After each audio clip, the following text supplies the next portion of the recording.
ఇప్పుడు ఎంత పెద్ద చదువుకున్న వాడైనా క్యారెక్టర్ కోల్పోతే గౌరవం ఉండదు. ఒక వ్యక్తి కలెక్టర్ గారు అయిపోయారు అనుకోండి, బాగా చదువుకొని, ఈ బాబాయ్ కలెక్టర్ గారు అని గౌరవం ఉందనుకోండి, సాయంత్రానికి తాగి రోడ్డు పక్కన పడిపోయాడు అనుకోండి, కలెక్టర్ గారు పడుకున్నారు అంటారా?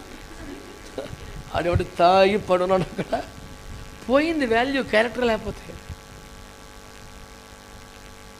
ఎవరితో అసభ్యంగా ప్రవర్తించాడు అనుకోండి, పాత చెప్పు తెగిపోద్దాం, మళ్ళీ లేచి రక్తమే ఇచ్చేయం. బాగా చదువుకున్నవారు కదా, వారిని కొత్త చెప్పు కొనుక్కొచ్చి కొడదాని ఎవడం అనుకోడు, ఈలోపు చెప్పు తెగిపోద్ది అంతేగా. క్యారెక్టర్ లేకపోతే వాల్యూ ఉండదు సార్ భూమి మీద. మనిషి గౌరవం, విలువంత, స్వభావం, ప్రవర్తనే అదొక్కటి పోతే చిచ్చి.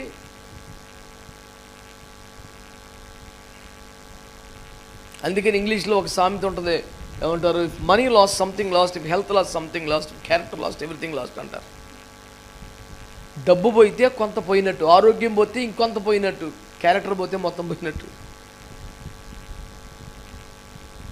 చాలా కాస్ట్లీ స్టేట్మెంట్ అది. If character lost everything last.